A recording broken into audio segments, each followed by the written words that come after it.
Hello. Welcome to the City of Lakewood Beach Planning and Zoning meeting. Wednesday, March 5th, 2025 is now 6 p.m. Okay. Do we have a roll call? Mark Hom, Here. Warren Cotton, Here. Dan Walewski, Dave Matthews, Here. Hank Paulke. Here. You have a quorum. Okay. You stand to the pledge of allegiance, please. Pledge allegiance To the flag. States of America. To the republic for which it stands, under God, indivisible, with liberty and justice for all. Okay, do we have any additions, deletions, or reordering, approval of the agenda? We have no additions, deletions, or items to be reordered. Okay. So, we need approval for the minute, February 15th. Second. In favor? Aye. Okay. Cases, swearing in the staff and applicants, if you're an applicant, you're gonna speak, you should, swear yourself in. Please stand and raise your right hand. People need to give testimony. Do you swear and affirm the testimony you give will be the truth, the whole truth, and nothing but the truth? If so, say yes. Yes. Thank you.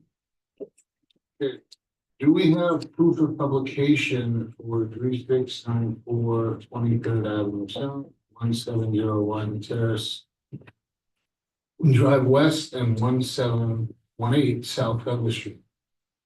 Yes. Withdrawals and postponements, anything? Nope. Okay. Consent. You know consent? No. Okay. Public hearings, board disclosure. Anything to be said that or? All right, good. Unfinished business. We're good on that? All right, moving along. New business, PZB project number 2500000004. Request for affordable workforce housing program incentives to authorize a third dwelling unit with a unit size reduction at 614 North East Street. The subject site is zoned single family and two family residential SF-TF-14 and has a future land use designated as medium density residential MDR. Would be staff like to enlighten us on this issue? Sure. Yeah. So like our chair said, this is an affordable workforce housing program incentive request. So that is all that's being reviewed here. This is not a site plan review. This is just the incentive program. So much like our sustainable bonus incentive program, these incentives do require board approval in our LDRs, which is why we're here tonight. So location map, you can see we're kind of in the middle of Northeast Street between 6th Avenue North and 7th Avenue North. This is an existing duplex. This was originally constructed in 1951. They've had a few changes over time, most notably the addition of a utility storage area and a Florida room in the 60s. And then the applicant came to us and let us know they recently purchased the property in mid-2024, and sometime prior to their purchase, that rear area, including the Florida room and former utility storage area, had been converted to a third dwelling unit. We do have in our affordable workforce housing program, sorry, I'll keep there.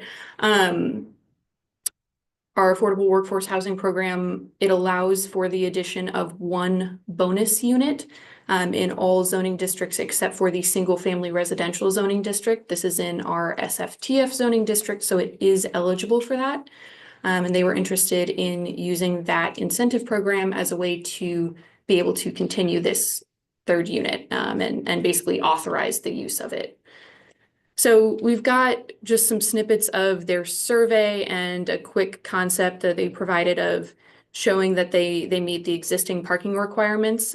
This property will need to have a minor site plan following this approval, but that will be at a staff level. So that's where we'll formally review things like their parking, landscape, things like that. So this is just the sort of draft floor plan that they provided for us, mostly intended to show the units' location and their sizes. So you can see to the back, unit number 3, studio unit at 346 square feet. That is the unit that would be authorized through this incentive program. So, like I said, our affordable workforce housing program using Tier 1, it does allow for the obtaining of an additional affordable workforce dwelling unit and up to a 15% reduction in the gross area requirements for that unit.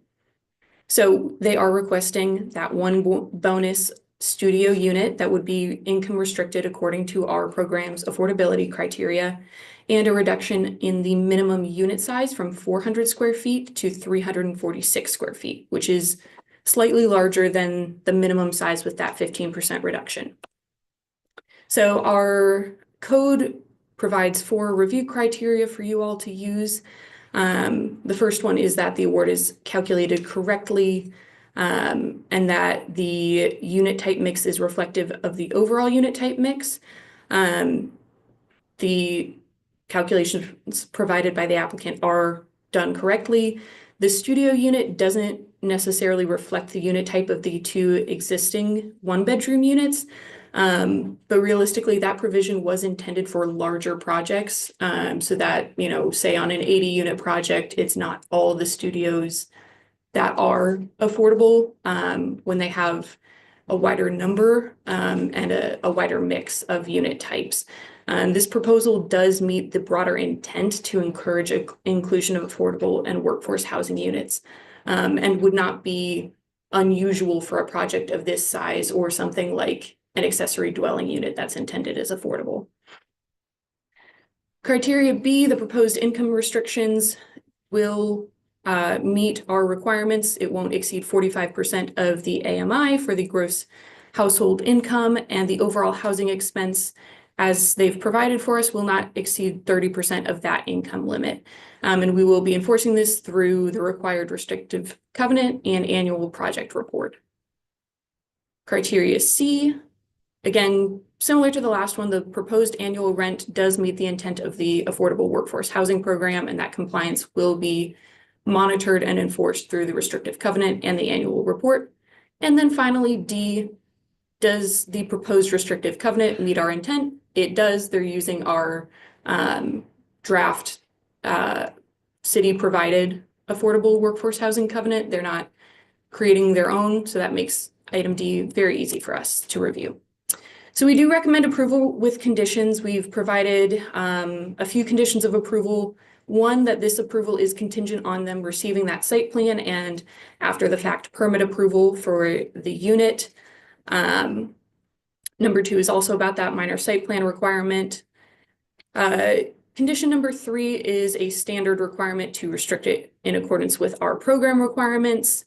Number 4 is to resolve the code case. The code case right now is really tied to needing the business license, which they can't get until they do, you know, their building permits, get this authorization to have the 3rd unit and use it legally. And then they will need an address application for the 3rd unit, basically creating a unit 3 in our system. And there are your draft motions.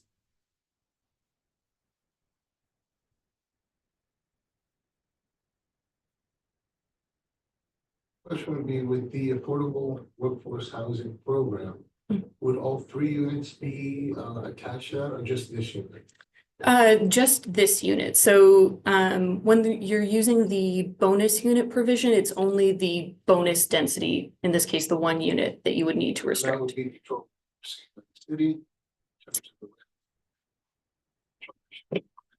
Yes, so the restrictive covenant would apply to that unit, and our program does require an annual report showing that you are still complying. So they would have to submit that to us every year. I don't think that the 3rd unit added. It's not Yes, But not in city housing. that is correct.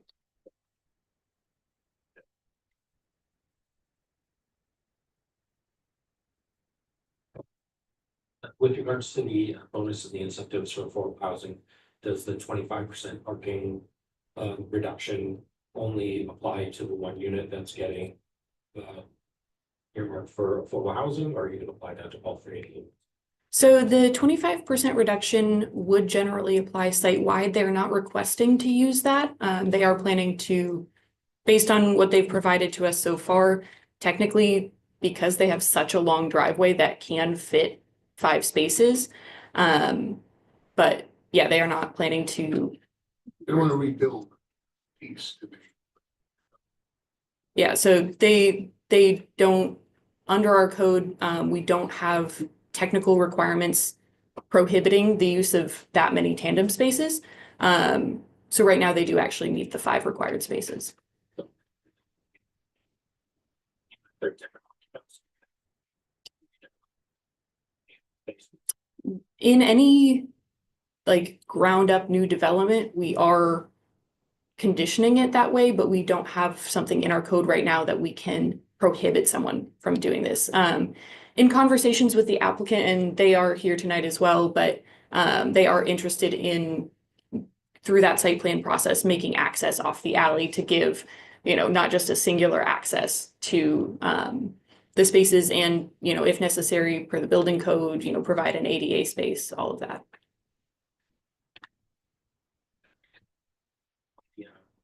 The rent limits. Mhm. I've always been unclear because the Worth's calculation is slightly different than Florida Housing's multifamily program calculations, the standard that they use. When you talk about the affordability and you set an income limit and based on 30% of that income limit is the affordable. Right? That's typically within affordable housing, that would be the total housing cost, so that would include utility bills. Are these separately metered, and does the tenant pay electricity? Or is the electricity included because of when that addition is done as part of the other units? Or does that matter under Lake Worth's code? I don't know that utilities are specifically called out as something that counts towards what we consider the total housing costs. I do know that our code makes provisions for things like mortgage, but I don't know that it specifically calls out utilities. I also can't speak to what the metering situation is. I would suspect that this unit does not have its own meter since it was done without the city's knowledge, but I can't speak to that specifically. So, like the offline, I'd like to know more about the program, because I know Yeah. every affordable housing program where you have to calculate a utility allowance. And then when you calculate that maximum rent, you can subtract the utility allowance from that. So that the total house cost of their rent plus utilities doesn't exceed 30%. So he's not sure if the city does that. And you will review the parking. We're not approving anything to do with parking. I saw what we're specifically approving is just allowing for the third unit. If it's rent restricted, allowing square footage. Yeah. Both of those on first line.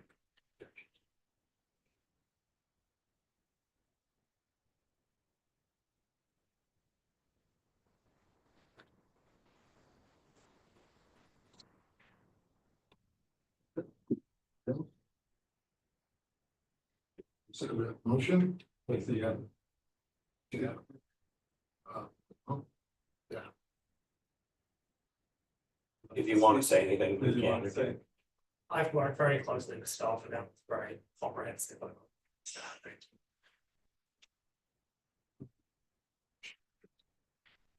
Well, according to the way it's described that we're disapproving, that particular part of it, I'll move to approve PZB project number 25-0000004. That's unfair.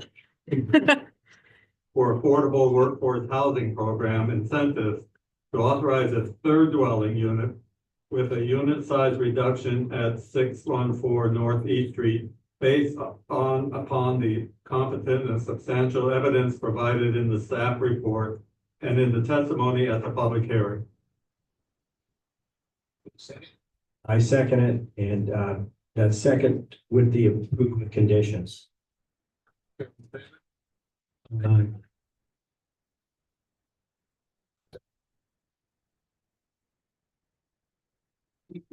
Project 24-015000004. Consideration of 3 variance requests for 1701 Terrace Drive West, encroaching on the rear setback to exceed the maximum impermeable surface and to exceed the structural coverage. The subject is and has a future land use designation as single family residential SFR. I think we have a slight. I guess is this a new structure or is there an older structure? Both. So I'll start off with my presentation. So my name is Karina Maldonado. I am the senior community planner. We're discussing PZB project number 24-015-00004. It's the consideration of 3 variances for 1701 Terrace Drive West to encroach the rear setback, to exceed the maximum impermeable surface coverage, and to exceed structural coverage. So here's a general location of the site. It is at the northwest corner of 17th Avenue North or Keller Road and Terrace Drive West. The rear of the property has between 37 feet and 50 feet of green area that is owned by the Lake Worth Drainage District, and it is adjacent to the canal waterway. So the background on this property, the single family house was built in 1961. They do have a seawall, dock, and boat lift. In 2018, they received a variance and a building permit to construct a 50-foot by 10-foot awning that encroaches the rear setback. And now they applied for a variance to put an addition in that same area. And with that variance request, it would be a 0 rear setback line where minimum typically would require a minimum of 10 feet. The impermeable surface coverage would also be exceeded. With the existing awning and that received the variance, and there were some unpermitted pavers. So if you were to approve this, they would be at about 63% of impermeable surface coverage, where the code requires a maximum of 50%. And then same thing for the structural coverage.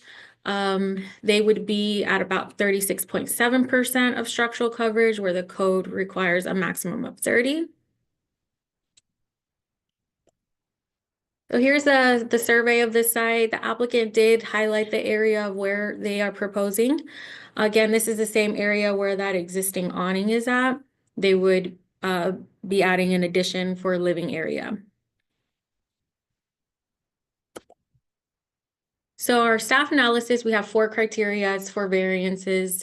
The first criteria is that there are certain circumstances that are peculiar to the land or building. The applicant does contend that the existing patio area where they had the variance is subject to damage due to the wildlife from the waterway area. They receive a lot of damage from wildlife. Staff analysis indicates that the wildlife damage is a general condition of properties in the city. We weren't able to establish a hardship based on that, so we indicated that they do not meet that criteria. For the criteria 2 and 3, that the strict application of the provisions would deprive the applicant of reasonable use of the land, and that is the minimum variance request that they are requesting. Staff analysis indicates that the strict adherence to the land development regulations would not deprive the property owners of reasonable use of the land. They do have the option to either remove the awning or continue the existing use that they had the approval for, the previous approval. And the request does not represent the minimum necessary adjustments. They are requesting 3 variances and which do not consider reducing the setback or existing impermeable or structural coverage. And then the last criteria, the granting of the variance would not be detrimental to the neighborhood or the surrounding area. This is a corner lot, so they only have one direct adjacent neighbor. They're between 37 and 50 feet from the canal system. So the rear setback or that encroachment of the rear setback doesn't directly impact the waterway. We did send this to the Lake Worth Drainage District, their site plan reviewer, and they mentioned that they raised no objections to this. So we do indicate that they do meet this criteria. So in conclusion, based on not being able to establish a specific hardship related to the circumstances of the property and the fact that we would not be depriving the property owners of reasonable use of land, staff is recommending that the Planning and Zoning Board not approve the variance request. And also we have no objections, letters of objections or support from the community.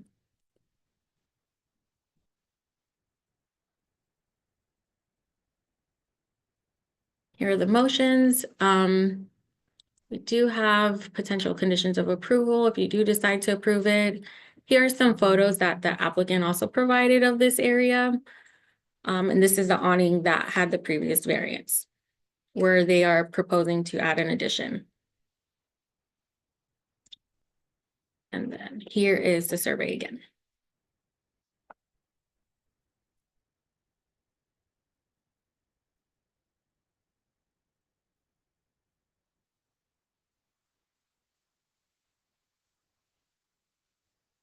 Here, okay, a couple questions and stuff. Sure. When you say an enclosed, they're doing it as an addition, they're enclosing it, does that mean walls, windows, air conditioning, electric, or does that just mean replacing it with a hard canopy? It would be living area. They're proposing living area. So actual enclosure. And I think that, I believe that within the last year, we amended the code. I think that a porch built off of a structure, if it has 2 walls, is now considered. There was something on how many walls, because some people were trying to get around it by building basically like 3 walls and not putting in the 4th wall and calling it a porch, not part of the structure. And I believe we did something in the code that actually, you know, more, I would say, better defined what was a porch and what was part of a living area, what building area versus. Would this be the floor area ratio that we're talking about? Maybe it was in floor area, yeah, whether or not a porch counts as, no, I think porch always kind of counts as floor area. There's. If they have that 3rd wall. Yeah, I know we've had internal discussions, and I think that clarifying that is on our list of updates, but I don't believe we've formalized that in the code. That has been the consistent interpretation from our development review officer. But most often, yeah, we get questions for that as it relates to floor area ratio, that yes, 3 walls is going to function the same as 4 walls for FAR calculations. Like that. If they were to close it, would they also then be varying for exceeding floor area ratio? No, they would be fine with Since FAR. it's a 1-story residence. There, yeah. And I didn't see in the packet the variance that was approved for the covered area. I noticed there was some language that I felt was a little. I didn't. Yeah, where it seemed like there was a claim being made that when they sought that variance, the variance only covered the setback. And that it did not include the increased impermeable area for that. I understand the pavers is a separate issue, but I would like that to kind of clarify, because that doesn't in any way make legal sense to me. For that sure. someone would come before you, permit, get a variance, do everything by the book. And then you come back and say that they're in violation because they didn't get a specific variance that. You know, Right, so you're But- right. On page 3 of the staff report, it indicates that language in 2018, the only variance request was for the rear setback encroachment, did not consider the structural coverage or the impermeable surface coverage. but that would have been proposed at that time to do structural coverage. The structural cover, yes, but in 2022, around that time, we were able to see that there was also about 220 square feet of,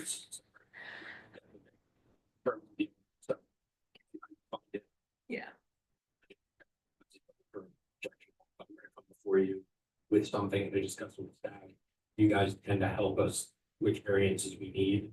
And if they were told at that time you need a variance for your setback, they applied for a variance, they permitted, they build it, and then you say, you didn't tell us that you also wanted. But this, and now you're in violation. Did your code enforcement defines that? oh no. That, If you're telling me that they don't have a variance, they need one violation, that's what I'm trying to clarify.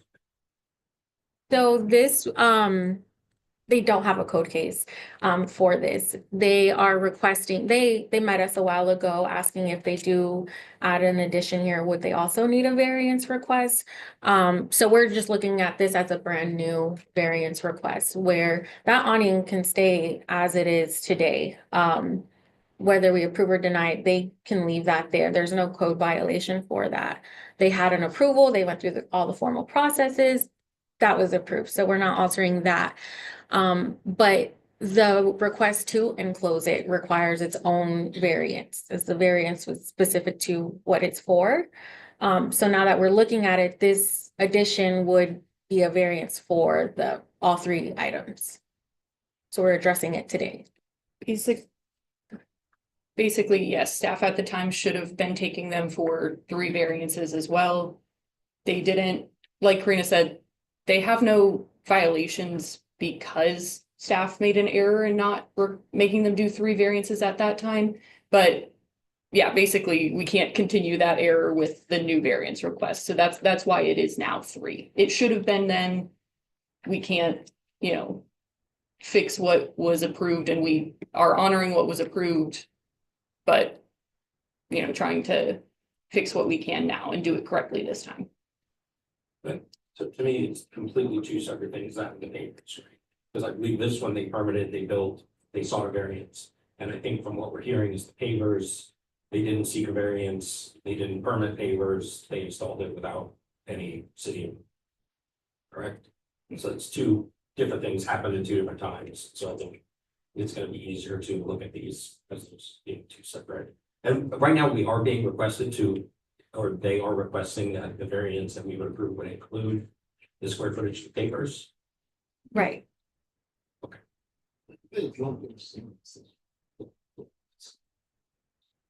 If we set them back, so trailing through, so.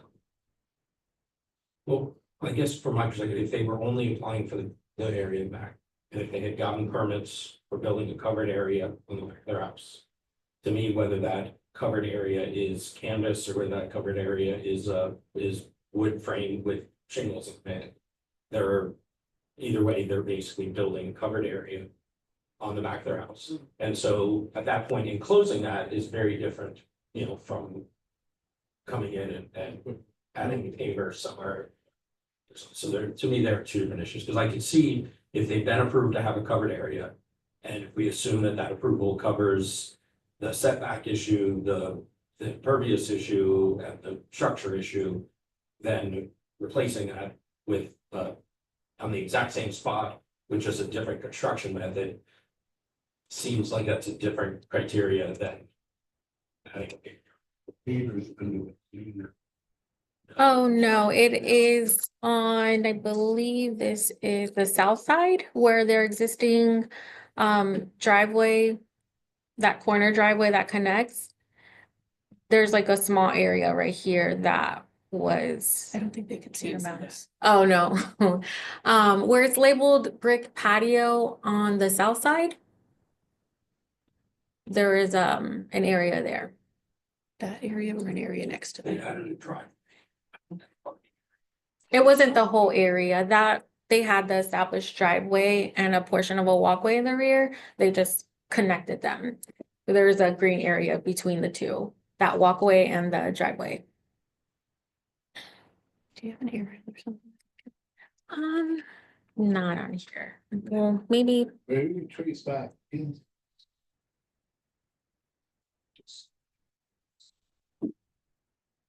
You're looking for Yeah, it. it doesn't really show.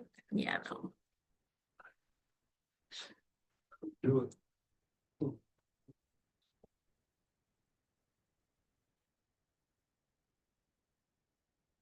Mr. Chair, can you please make sure you're talking in your mics? So, anyway. I think we should focus on what we have first. And to start delving back into what the history was and whatever, what might have been, could have been, or should have been. It's a different subject. So, we have something in front of us, we can approve it, there's a little base. I hear what you're saying, I agree, but if I were to come to the city and ask for a variance, and then I'm coming back asking to do essentially the same thing, and they say, no, you need to come back for the variance, it matters that I got a previous variance. You can't just ignore the fact that they came to here, and that's just 7 years ago, right? 2018, 2018, right? so 7 years ago, they came before this board, presumably, made an application and were approved for a variance. That matters. Or not. Or for a covered area back there. So if that covered awning becomes covered structure and the exact same footprint and the exact same thing. To me, that's an extension of what was replaced. We're saying now, well, you can't cover that church lot, but they already have that. So that doesn't make sense to me. To say, well, you can't have that much impervious, but it was already approved as impervious. They already put down a slab. They already put down foundations. They already put down posts. They already put up headers across. That's already all been approved. So from a variance perspective, from a zoning perspective, that to me is different than. I was here when this was approved, and I remember the awning. Don't remember a patio being, I thought it was still gonna remain pervious surface. That there was gonna be no patio, and it was just an awning, Underneath the awning, it was gonna be just grass. So. Yeah, so to me, on future things like this, where there was a variance, it's approved and we're approving some, it would be nice to see the variance that was previously approved in the packet. Because I did look for the packet to see what was approved. Shouldn't be from the applicant.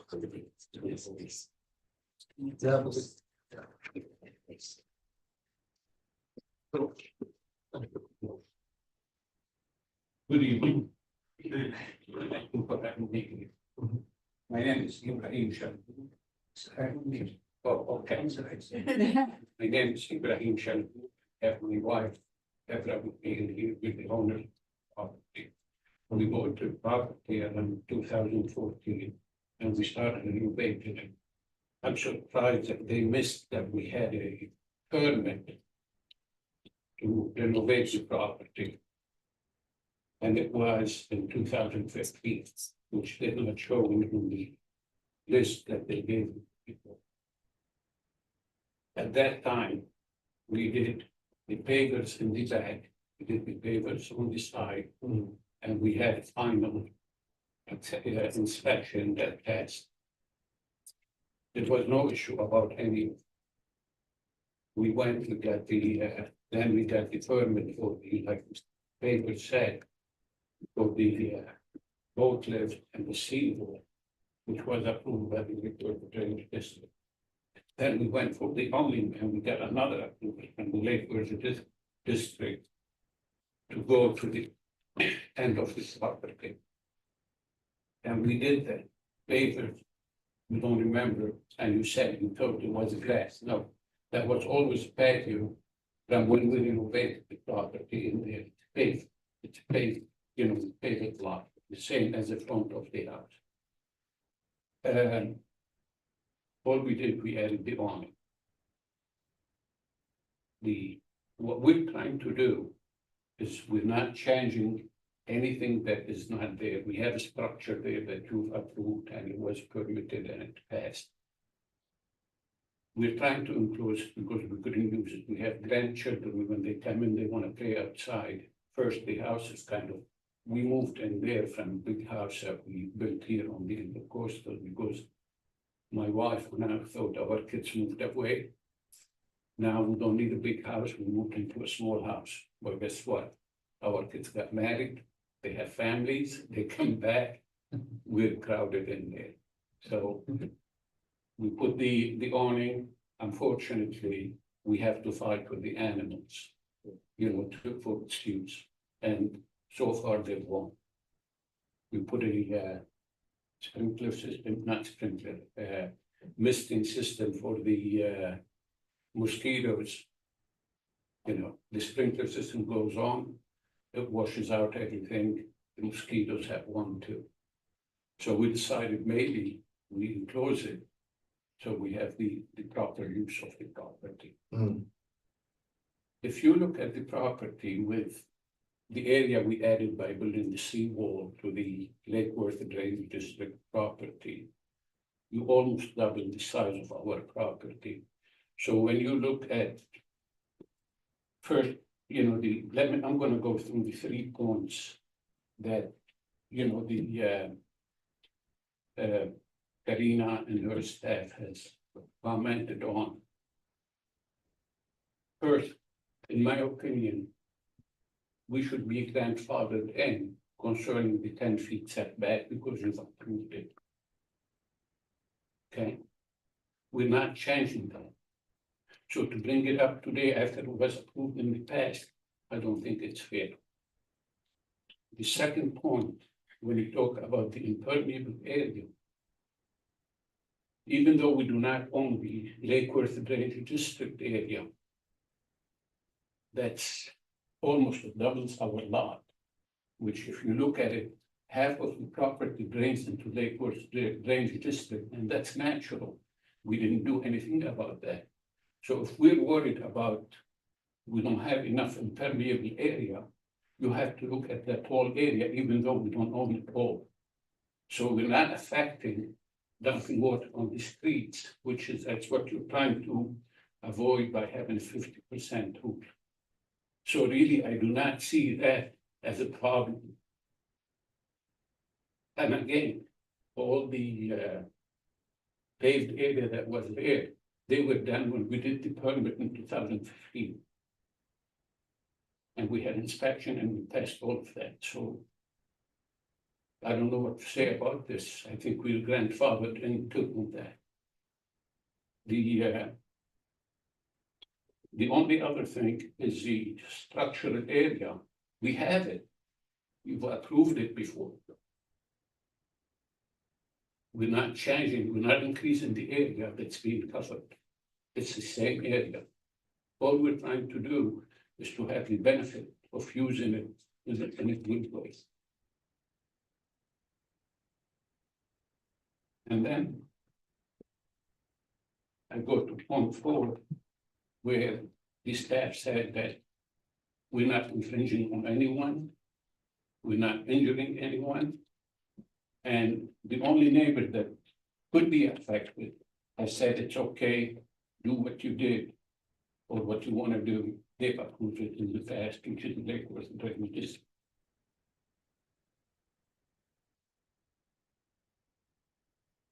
So I don't know what else to say. I really do not want to move out of Lake Worth. We've been here for over 25 years. We bought properties that we renovated. They were shelters for homeless people. They were for druggies. We cleaned them up. We did them. We built our first home in here. We renovated this one and we moved into it. Our built here in Lake Worth. And if we cannot do this to where we could be comfortable with our kids and our grandkids, we may have to move. And I think it's been unfair after you gave it to us before to take it away from us now.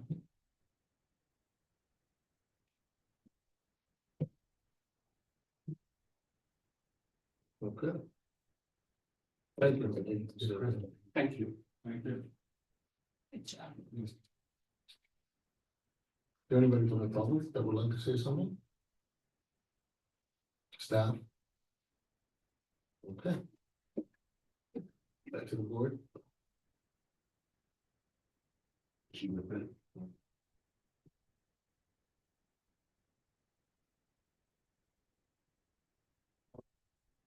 So to help out legal here, because I know we have a workshop coming up where they're gonna teach us more about variances, but we do want to discuss these, you know, specific criteria. Because I'm also leaning towards approval of it, to be honest. I would personally caveat that I think that the approval is with regards to the structure in the back. I'm unclear as to what was done for pavers prior to that approval and what was done after, but if they permitted and installed pavers, in my opinion, regardless of whether a variance was issued at that time, if they went through the permitting process and permitted to install pavers and it was allowed, and staff made a mistake and said they should have requested a variance and didn't, to me, that should be, they shouldn't have to rip that up if they permitted those. Again, I'm just saying this because it's unclear to me what they have done and what they have not done after, and it sounded like I was being told they did stuff after. It sounds like they're saying that they didn't. I don't want to get into that, but if it was work done without permits, I understand staff can address that without approving that for a variance, but.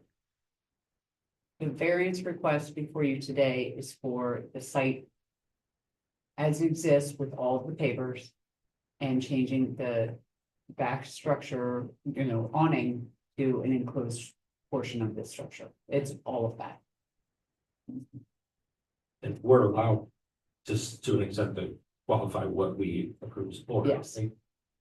Understand. So as a board, we could say we're approving the variance for the work that was done on the back and for any work that was permanent. That's all I'm saying is if I don't know, and I don't want to get into a back and forth, honestly, it's not our business here. If they did work without permits and you have evidence of that and you can discuss that, that's separate.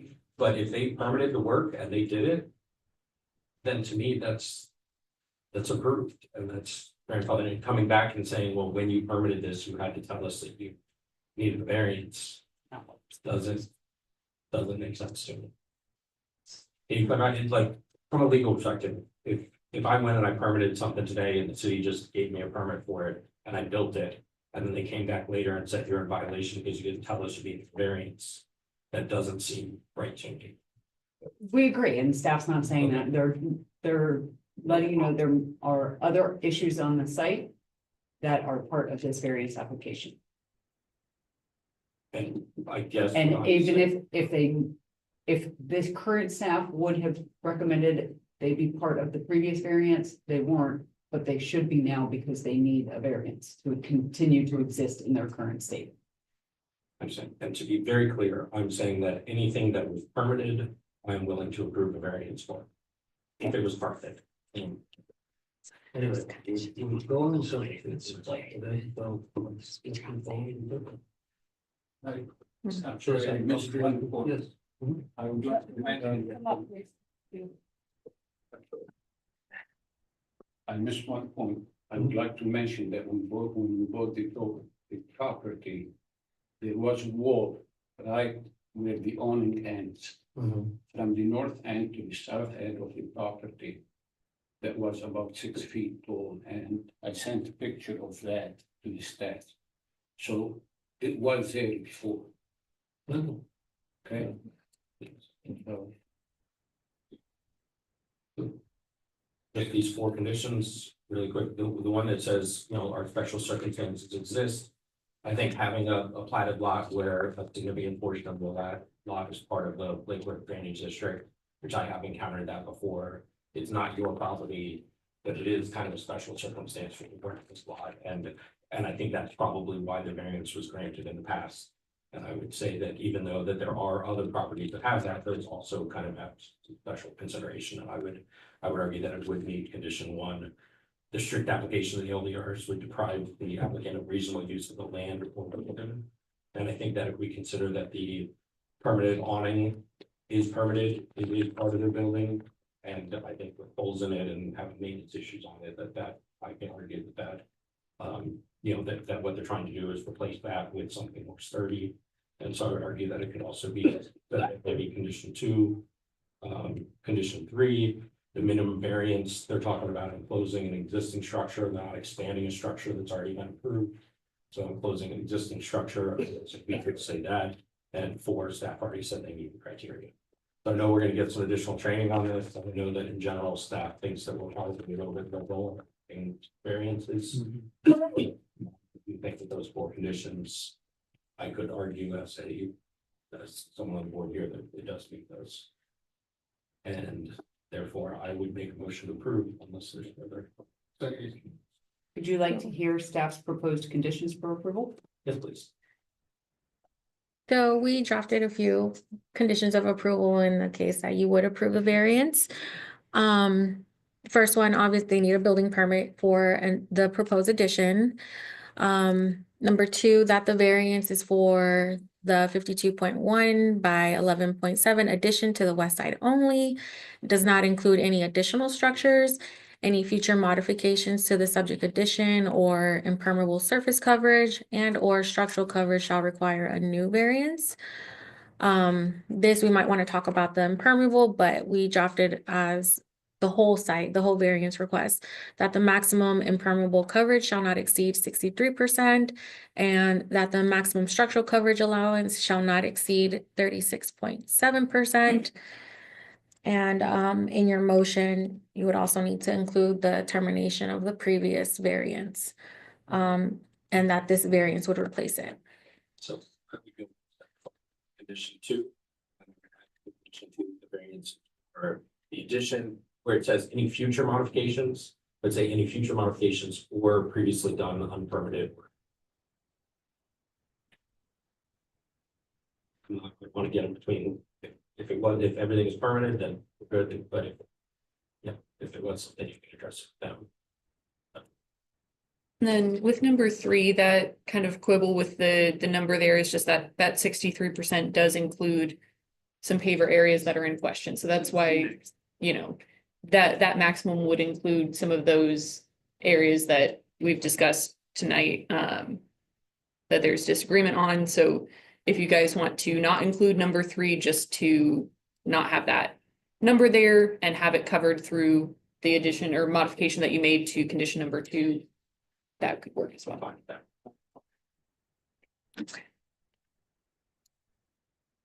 Okay, so I will move to approve PZB project number 24-015 for 3 variance requests at 1701 West to encroach the rear setback, exceed the permanent surface, and to exceed structural coverage based on the conditions by staff. But the application meets the variance criteria for reasons we think we discussed. Okay.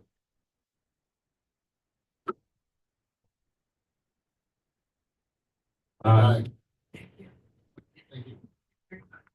Thank you. Okay, moving along, item C, PCB 24-0050-013. Conditional use permit request for the medium intensity less than 7,500 square feet, minor vehicular service repair, vehicle wrap, and assembly excluding weekends. That would be you read simple things, you can just basically inside one. Okay. Okay. 3, 6, 9. Beginning.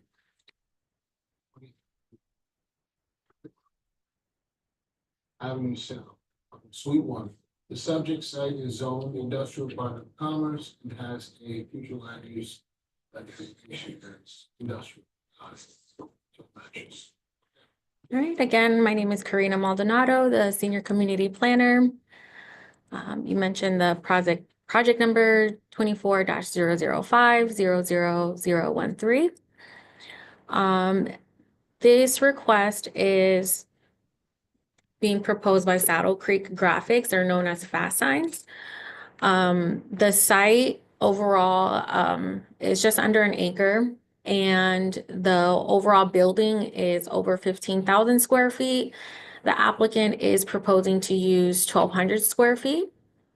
And the property is within the industrial zoning district.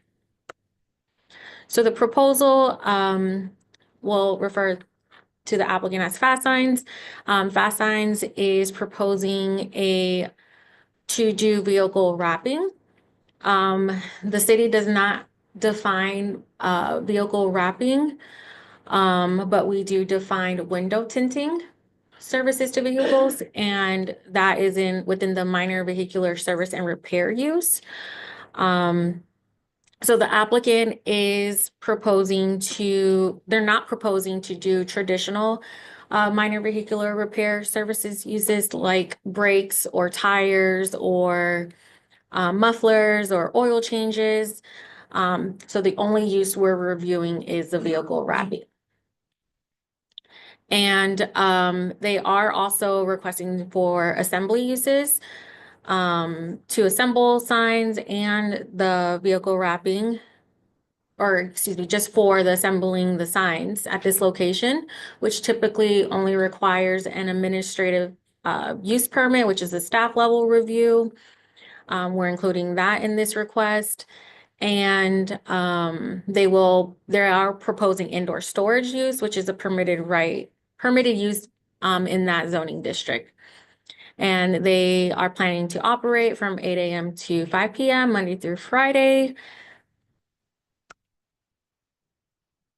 So again, the building's over 15,000 square feet. The site has 11 suites or units, and they are proposing to be located in suite number 1. There are no code cases at the site. This is the existing conditions of the site. That red box is the parcel where the property is located at, and the yellow box is the specific unit. Here is a survey that also highlights the unit in relation to the property and depicts the parking area. This is a provided floor plan. They will have a little office area, a reception area, bathroom, and then the large space would be used for the assembly and vehicle wrapping services.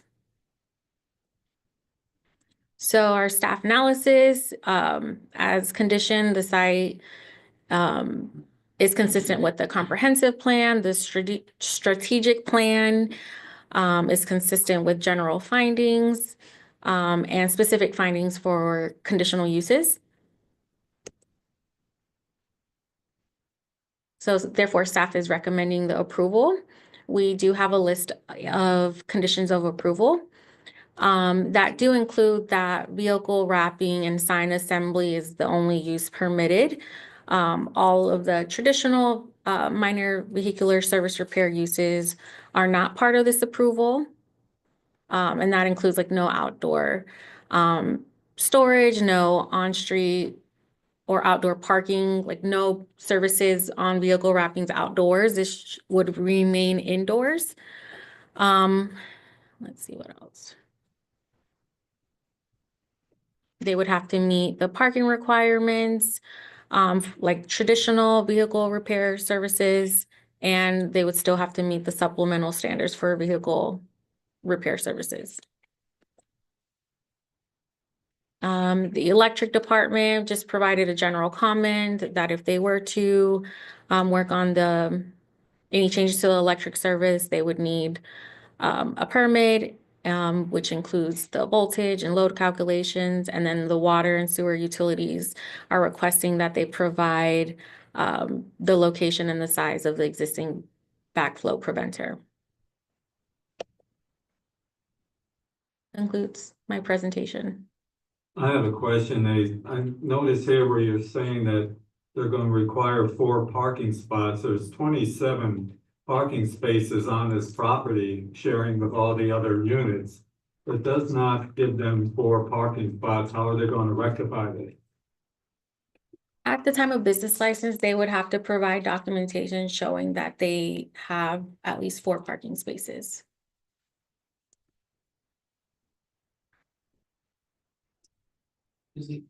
Is this a condo business or are these based condos or is it one person owns them and leases them? I believe it's one owner, not condoized. Condos, approval or something like that. Okay.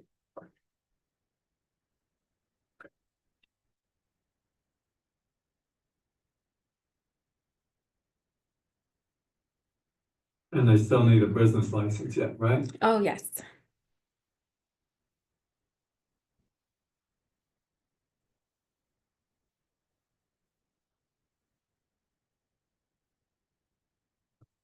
Projection seems like a fitting use for that district. It's pretty good. Is the applicant here? Would you like to say anything? No, I think. Come up, if you're gonna say something, come up with. I'm Dave Wise with the Fast Signs. I think she did a good job explaining it. I think only if they have concern. Pretty sure. Are you good with all the conditions of approval that staff has in here? They're, Yeah, I know you've had a lot of dialogue with them, so very good with that. the only question was the 4 parking spaces, like, this is really, you could just get 15 hours a week. And probably need 1 or 2. So, if there's a concern on being able to get the landlord to say there's permission, does it need to be 4?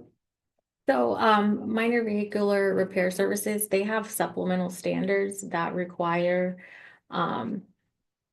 you would need these 4 parking spaces, so you don't need to have a formal like sign outdoors, but you will need to provide some type of documentation from the landlord showing that you have at least 4 spaces at the time of business license.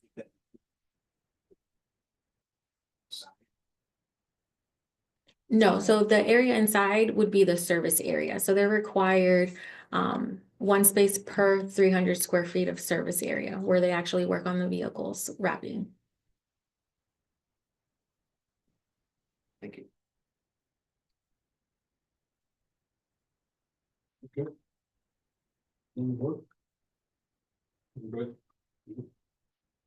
I will move to approve PTE project number 24-005-00013 with staff recommending conditions for conditional use permit request to establish a minor vehicle service and repair, vehicle wrapping and assembly use based on the competent and substantial evidence provided in the staff report and the testimony in public hearing. Second. All in favor? Aye. Thank you. Good luck.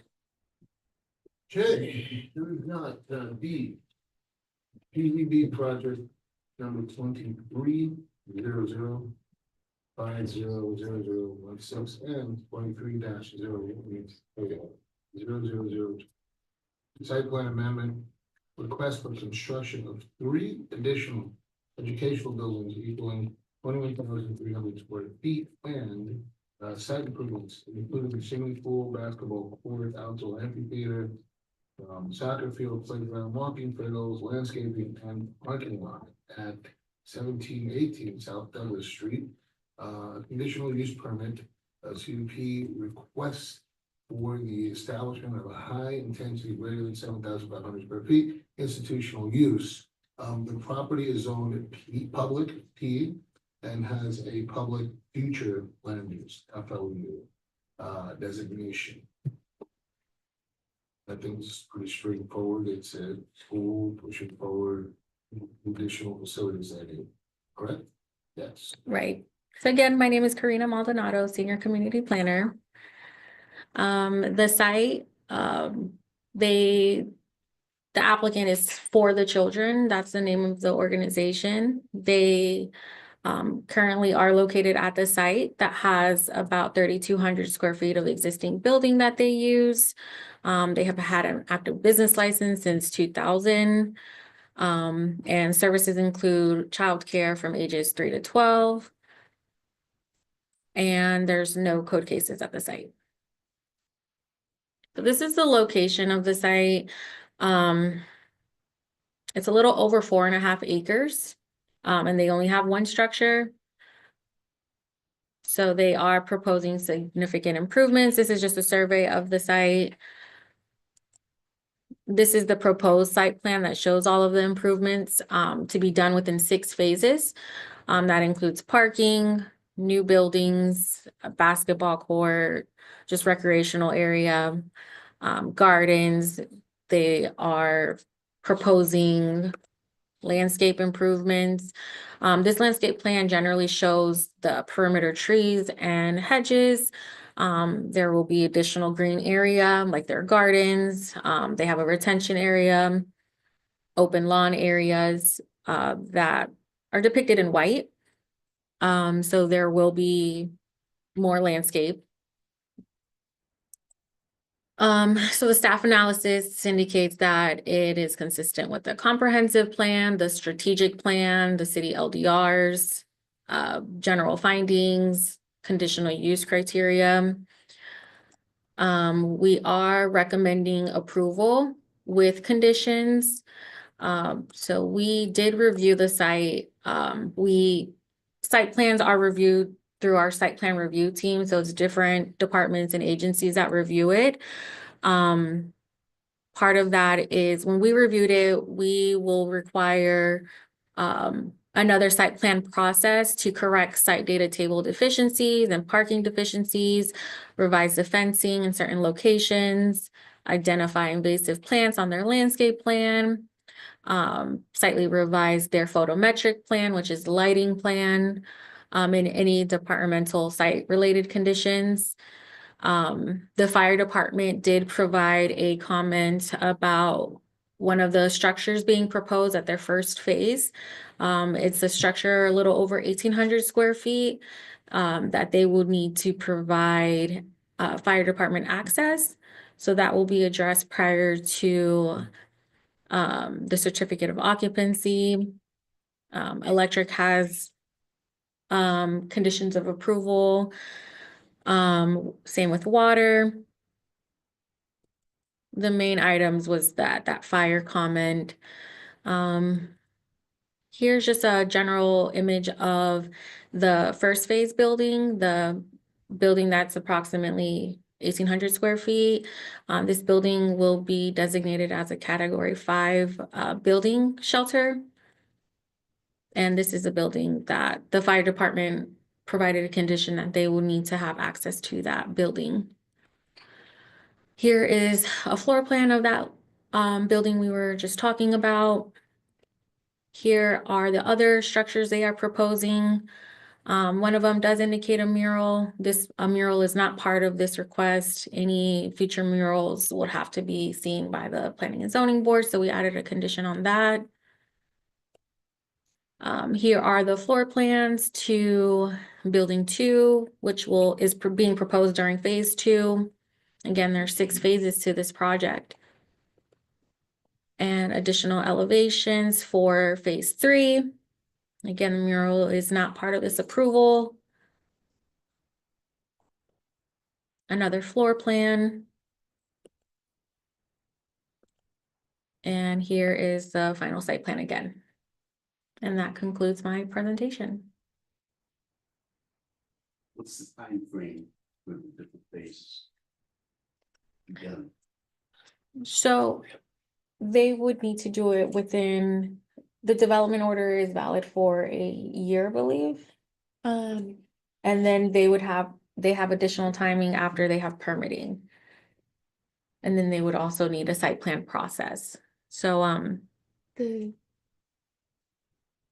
typically, our development orders require that permits or whatever the next phase is, the next site plan or whatever needs to be submitted within a year.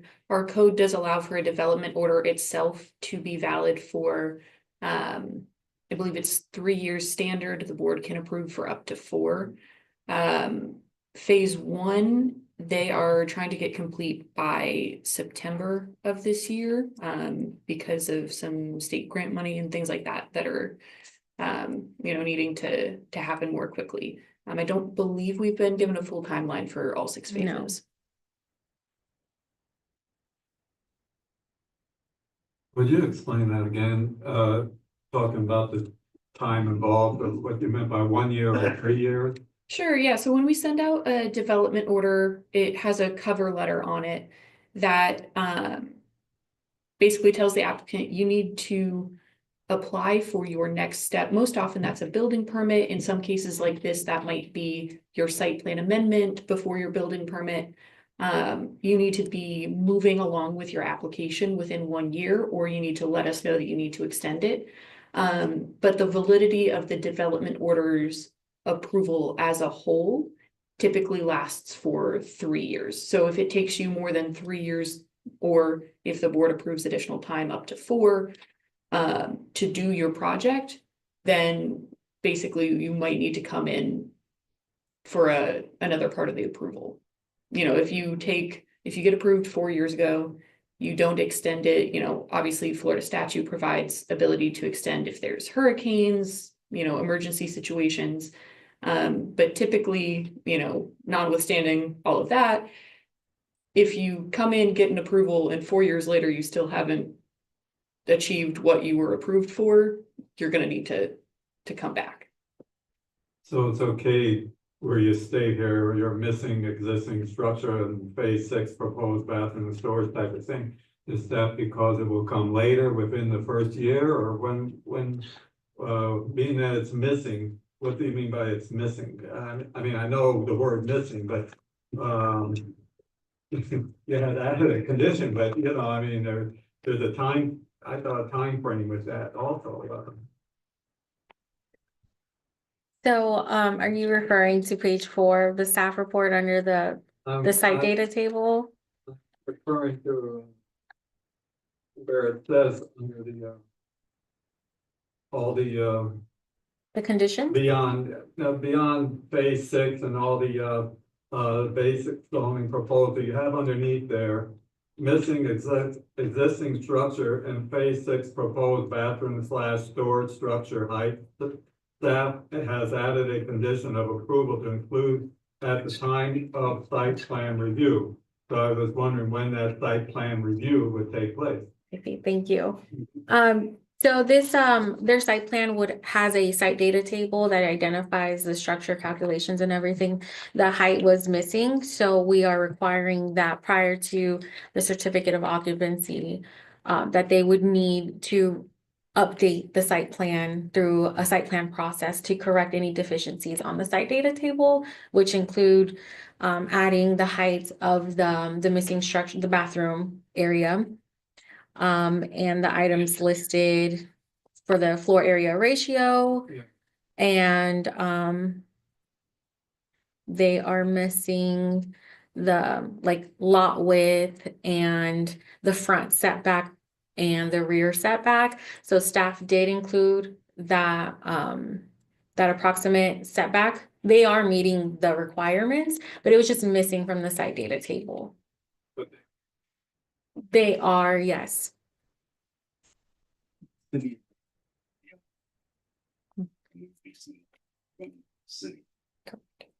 Who's funding it? For the children, I believe, is here, and they could explain the funding. Richard Aarons, 1461 Connecticut Road, Lake Park, Florida. We're the design team. We've been working on that, about phasing. Everything's driven by grants at the moment. We have grant money. The reason for just to give you an update, that the reason for the smaller structure is that the existing structure is a historical structure, and we don't have a place for the children to move out of that structure while that being brought up to hurricane standards. We have replaced the roof with a permit because it was leaking. So the smaller building is a category 5. We recommended make it a category 5 because it's now a shelter. It can be a shelter for the children. It could be a shelter for the children and parents. Phase 2, which is the second structure you're looking at, is also going to be, all the buildings will be category 5, which is 204 miles an hour, an ultimate wind speed of 160 plus. Phase 2, which is the second phase, is going to have solar. It's going to have water savings. It's going to have generators, so it'll be self-supporting in time of a hurricane, in case Lake Worth Utilities system goes down. And they'll be able to operate it. It's not gonna have phase 2 is gonna have a kitchen in it. It's all gas driven on the kitchen side. What they didn't mention is there is a swimming pool. I think that's the bathroom structure they're talking about. The swimming pool was added by one of your city commissioners. And they said that they were gonna find the funding to take care of that swimming pool. By the way, I set some records when I was a kid over the old Lake Worth Casino pool. So it's swimming. We So- still have that one waiting. That's a long time ago, trust me. So then we go into the other phases. So what happens is it's a grant. We presently, the renovation of the historical building grant's already funded, but we can't finalize it until we get the children out of the facility. Obviously, you can't take out the windows and do the interior improvements with the children in there, obviously. So that's the reason for the smaller building. The reason we have to get that one done was spoken for before, is that our grant would expire. That grant money dries up the end of September. So we've already submitted to the building department. They're doing the review on that building presently. So we've got through some of the commissioners, we've got a grant pending for $6 million, which would be funding for phase 2, which is the area in blue that you see. And then obviously the rest of the phases are based on additional grant money. As was spoken, Danny, you seem to be, a lot about planning and zoning, so as you know, with the phases, if we get down to some of the interphases, we can still ask for an extension based on the application for grant funds. So I think that the project, we've addressed the overall issues, we've added playgrounds, it's gonna be a really good project. I did the gymnasium for y'all, it's not too far from there, a few years back. And I think it's gonna be awesome for the children. Reggie is an incredible human being and she really spends a lot of her time along with the board. She has an incredible board that she works with that's putting all this together. So if you've got any other questions, I'll be more than glad to answer them. I think it looks great. Honestly, I think it's a really nice site plan. I think you put a lot in there. Got good parking, good circulation, good scare areas for the kids, security, everything. It looks like a really nice site. Oh, and by the way, the murals were requested by a city commissioner. I mean, that's the reason you see the murals of the drawings. I'm not good at painting, so it would not be me doing it. If you have any other questions, I'll be more than glad to answer. It's nice.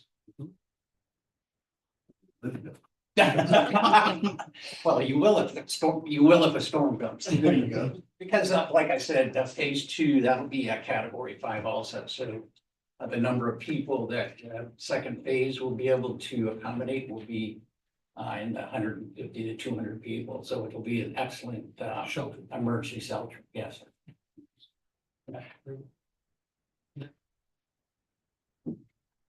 Big motion. I'll move to approve with conditions, PZB project numbers 23 23-005-00016 and 23-014-00028 for major site plan amendment and conditional use permit to construct 21,300 square feet of institutional facilities with additional site improvements based on the competent and substantial evidence provided in the staff report and in the testimony at the public hearing. Says it. Second. All in favor? Aye. Thank you, guys. Good job. Okay, moving along, any planning issues? Two quick things. One, we are looking at the third week in April for a joint workshop for that variance training, and then also for a presentation from our consultants on the open space and recreation plan. So that would be tentatively April 16th. And that would be you guys and the Historic Resources Preservation Board. 16th. Yes, the third Wednesday. Got it. We will let you guys know when that's 100% confirmed, but you know, pencil it in. Second thing, we are ready to roll out if you all are still interested. Those office hours, like we talked about, the Monday afternoon before the meeting. You know, if you guys are interested in starting those up, we can, you know, schedule that out in our calendars for any questions you guys might have about projects and things like that before we come to the monthly meetings.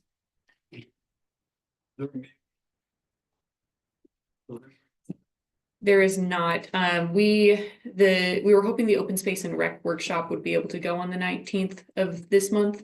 But because of some other scheduling issues, you know, people that they have to get presented to before they come to you guys, get some input from others, we're having to push that to the April. Yeah, we have hoped to have it February, hoped to have it March, but it's looking like April is actually going to happen now. So yeah, March 19th is now officially, no one needs to show up here. Department